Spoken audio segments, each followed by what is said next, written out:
भारत की मिट्टी ने एक बार फिर कमाल कर दिया है। दुनिया को अनाज देकर चौंकाने वाला हमारा भारत अब गाय के दूध उत्पादन में भी पूरी दुनिया का लीडर बन गया है। अमेरिका पीछे, चीन बहुत पीछे और भारत नंबर 1 पर। नमस्कार, मैं हूं रश्मि अग्रवाल और आप देख रहे हैं किसान इंडिया का खास शो पशुपालन मास्टर क्लास। ये सिर्फ डेयरी सेक्टर की जीत नहीं, ये उन करोड़ों किसानों पशुपालकों की मेहनत का सम्मान है जो सुबह सूरज उगने से पहले अपनी गायों की सेवा करते हैं और शाम होते होते भारत की अर्थव्यवस्था में करोड़ों रुपए का योगदान देते हैं। आज हम बताएंगे कैसे भारत ने ये ऐतिहासिक रिकॉर्ड बनाया और इससे पशुपालकों को क्या बड़ा फायदा मिलने वाला है। विश्व के कई बड़े देश दूध उत्पादन में पीछे जा रहे हैं, जैसे फ्रांस, इटली, जापान और दक्षिण अफ्रीका। लेकिन भारत ने रफ्तार पकड़ ली है। इंटरनेशनल डेयरी फेडरेशन यानी IDF की रिपोर्ट के मुताबिक दुनिया में किसी एक देश द्वारा सबसे ज्यादा गाय का दूध भारत में ही उत्पादन हो रहा है।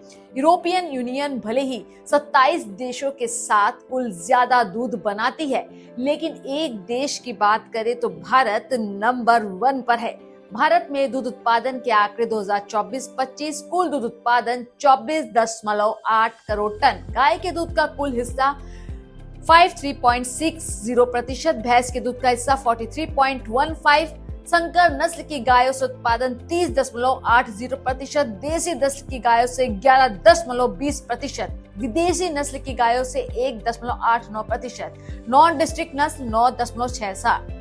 विश्व में कहां कितना है गाय का दूध उत्पादन? IDF की ओर से वर्ल्ड डेयरी सिचुएशन 2024 की रिपोर्ट जारी की है। रिपोर्ट के मुताबिक साल 2023 में भारत में गाय के दूध का उत्पादन 12.9 करोड़ टन हुआ था।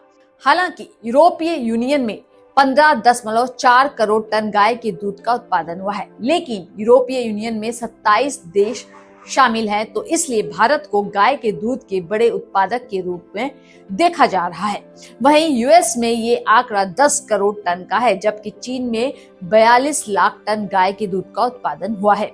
बेलारूस और पाकिस्तान में दूध उत्पादन का आंकड़ा बहुत छोटा है, लेकिन बढ़ोतरी रेट के मामले में तेजी से बढ़ रहे हैं। वहीं बांग्लादेश की बढ़ोतरी रेट तो भारत के 7.4 से भी बढ़कर 7.6 है। यानी दुनिया में ब्रीड के हिसाब से सबसे ज्यादा गाय का दूध अकेला भारत पैदा कर रहा है। क्यों बढ़ा भारत का दूध उत्पादन? नस्ल और दूध बढ़ाने के लिए राष्ट्रीय गोकुल मिशन की शुरुआत की गई थी। खास तौर पर छोटे पशुपालकों को ध्यान में रखते हुए योजना की शुरुआत साल 2014 में की गई। 5 साल की इस योजना के 2400 करोड़ रुपए दिए गए थे। इस योजना का खास मकसद गाय भैंस की सभी तरह की देसी नस्ल को बढ़ावा देना था। साथ ही दूध की बढ़ती डिमांड को देखते हुए दूध उत्पादन में बढ़ोतरी भी एक मकसद था, और हुआ भी कुछ ऐसा ही।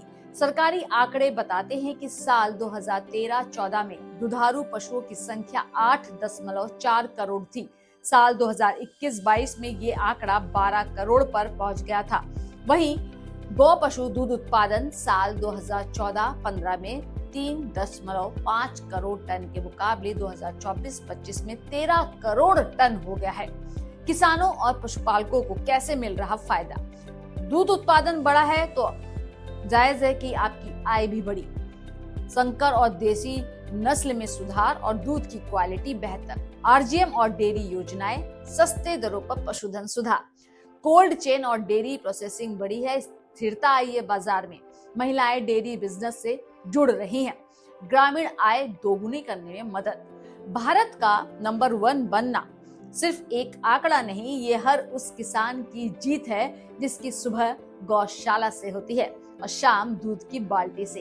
अब समय है पशुपालन को और मजबूत करने का। बेहतर नस्ल, बेहतर मैनेजमेंट और सरकारी योजनाओं का पूरा फायदा उठाकर इस वीडियो को शेयर करें ताकि हर पशुपालक तक ये बड़ी जानकारी पहुंच सके। कमेंट्स में बताएं आपके इलाके में रोज कितना दूध उत्पादन होता है। खेती, किसानी और पशुपालन से जुड़ी हर अपडेट खबरों को देखने के लिए किसान इंडिया को सब्सक्राइब करना ना भूलें। नमस्कार। अगला स्टेशन आपकी मनचाही मंजिल खुशहाली है। खुशहाली के दरवाजे चारों ओर से खुले रहेंगे। किसान इंडिया के साथ यात्रा करने के लिए आपका धन्यवाद।